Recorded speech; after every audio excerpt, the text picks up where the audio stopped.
Pinupuri ka namin, O Diyos, Ama, Anak at Espiritu Santo. Salamat, Ama, na ibinigay mo sa amin si Jesus na iyong anak na namatay para sa aming kasalanan, iyong muling binuhay, iniakyat at iniluklok sa iyong kanan sa langit.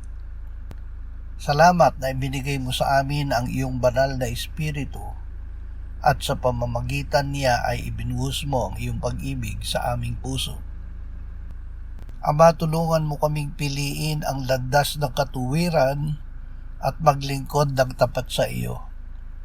Ilayo mo kami sa pakikipag-ugnayan sa kadiliman at sa pagkaalipin sa kasalanan.